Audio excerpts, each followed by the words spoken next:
4. Di sini kami akan menjelaskan mengenai strategi-strategi yang digunakan dalam usaha kami, yaitu Sylvia Rizkia Jaya Mebel. Sebelumnya, saya akan menjelaskan mengenai profil dari Sylvia Rizkia Jaya Mebel.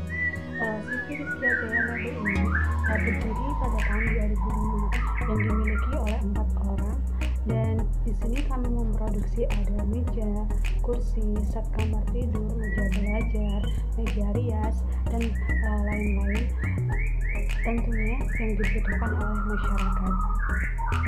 Kami menawarkan produk yang unik dan mempunyai keunggulan pada warna, mempunyai ciri khas tersendiri. Selain mempunyai warna yang mengkilau, kita juga mempunyai kualitas kayu yang baik.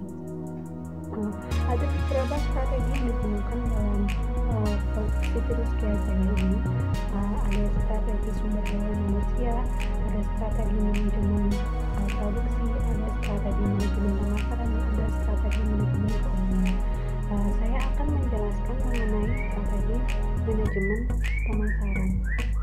Dalam sebuah usaha, tentu kita memerlukan strategi untuk memasarkan produk kita. Strategi pemasaran memang sangat penting digunakan untuk meningkatkan penjualan, untuk pemasaran yang dinilai prospektif agar bisnis kita ini tetap bertahan pada pasarnya. Tentunya dengan memperhatikan prinsip-prinsip yang dianjurkan di dalam Islam, seperti berperilaku adil, tanggap terhadap perubahan, tidak curang, dan berorientasi pada kualitas. Berikut ada strategi pemasaran yang digunakan oleh manajemen untuk mengatur pemasaran dalam Sylvia Rizkia Jaya. Yang pertama yaitu yang dilakukan adalah segmentasi pasar. Di sini Sylvia Rizkia Jaya ini melakukan segmentasi pasar dengan mengetahui atas beberapa segmen, karena setiap segmen pasar itu mempunyai kebutuhan dan keinginan yang berbeda-beda. Di sini ada langkah-langkah yang bisa kita lakukan, yaitu manajemen mempelajari kebutuhan dan keinginan konsumen. Jadi manajemen pemasaran harus mengetahui kebutuhan apa yang dibutuhkan, keinginannya konsumen seperti apa, dan membuat produk sesuai dengan segmen yang dibutuhkan tentunya ya. Dan yang ketiga yaitu melayani proses pembelian dari berbagai macam tingkatan konsumen, seperti melayani pembelian grosir, juga melayani penjualan secara eceran. Seperti kalau mitra kerja kita melayani grosir ya, seperti kita melayani set kamar tidur untuk mengisi ruang, untuk mengisi ruang tamu, untuk mengisi ruang belajar, beda-beda. Nah, yang keempat, langkah yang dilakukan dalam segmentasi pasar yaitu mengetahui aktivitas pelanggan sebelum menggunakan produk dan setelah menggunakan produk. Jadi kita mengevaluasi respon dari pelanggan setelah menggunakan produk kita, bagaimana responnya, terus mengetahui pendapatnya tentang produk kami, dan itu bisa menjadi evaluasi bagi manajemen untuk melakukan segmentasi pasar secara tepat sasaran. Yang kedua, langkah yang digunakan untuk memasarkan yaitu targeting.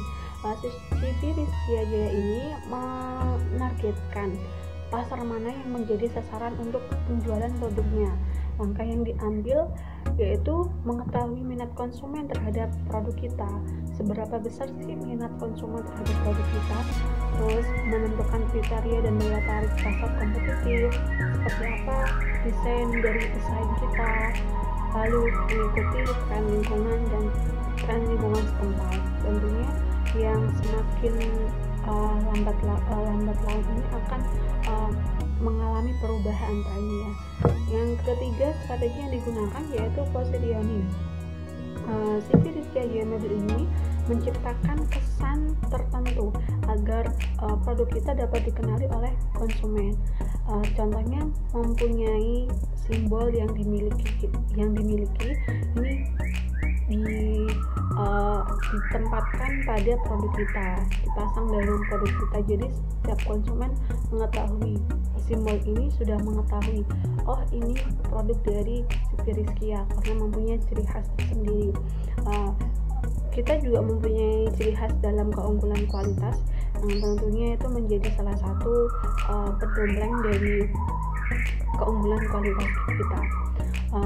Strategi Positian ini dapat membuat produk kita, memposisikan produk kita ini sebagai yang lebih baik daripada pesaing dari produk kita, seperti mebel-mebel yang lain. Namun dengan kata lain, kita tidak memposisikan pesaing kita itu sebagai musuh. Kita memperlakukan pesaing kita itu sebagai mitra kerja. Kita sama-sama belajar, karena di dalam Islam itu tidak diperbolehkan adanya persaingan kompetitor dengan sesama kompetitor, permusuhan dalam kompetitor. Kita juga menerapkan nilai-nilai moral dan selalu memelihara hubungan baik dengan kemitraan telah, karena itu salah satu dari nilai dari yang kita miliki, strategi yang kita miliki. Yang keempat itu ada segmentasi bauran pemasaran.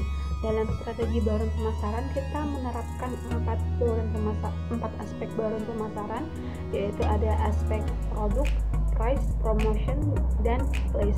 Di sini dalam produk itu manajer hanya membuat produk dengan terus menginovasi keinginan konsumen, seperti menambahkan nilai-nilai kesan yang elegan, memberikan ciri khas yang unik, seperti itu.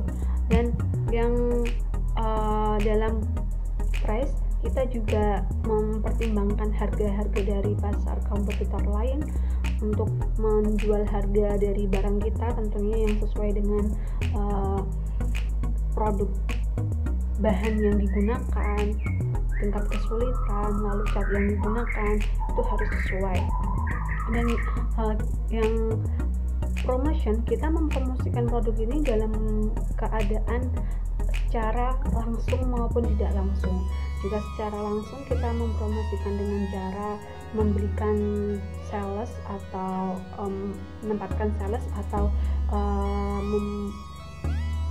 memperkerjakan SPG untuk melayani konsumen pada outlet kami. Dan jika secara tidak langsung kita membuat akun online, akun-akun seperti Instagram, Facebook, kita juga mempunyai Shopee. Di sana kita bisa, di sana konsumen bisa melihat terlebih dahulu produk kita itu seperti apa, kualitasnya, bahannya, misalnya sudah tertera harganya. Yang keempat ada tempat dan distribusi atau place ya. Kita sangat mempertimbangkan tempat store dengan tempat produksi, karena itu sangat mempengaruhi resiko dari sebuah yang akan kita tanggung. Distribusi, kenapa kita sangat memperhatikan tempat? Karena di sini manajer sangat memperhatikan lokasi gudang, dan karena lokasi itu merupakan strategi yang erat kaitannya dengan pendistribusian sebuah produk kita, karena produk kita itu barang mebel ya kan. Yang kelima, strategi yang kita gunakan yaitu ada bekerja sama dengan instansi perusahaan properti. Jadi kita selalu melakukan hubungan kerja atau kita melakukan kerjasama dengan perusahaan-perusahaan properti, karena itu mempunyai nilai yang sangat tinggi bagi kita. Penjualan kita, jika kita berrelasi dengan instansi perusahaan properti ini, maka akan mendatangkan banyak keuntungan, karena dari para buyer ini kita dapat direkomendasikan, perusahaan lain direkomendasikan untuk membeli produk kita, seperti itu. Yang keenam itu ada mengadakan promo. Kita setiap tahunnya pasti tentu mengadakan promo, karena manajemen kita itu selalu sudah mengatur jauh-jauh hari sebelum adanya seperti hari raya, terus hari-hari back to school gitu, seperti kayak kenaikan sekolah. Itu sangat diperhatikan, karena planning kita sebelum hari H itu kita melakukan promo, ada promo Ramadan seperti itu, promo Imlek, promo back to school, atau kita membuat diskon beli barang dapat barang, tentunya sudah disiasati ya. Nah, yang ketujuh yaitu manajemen. Itu manajer melakukan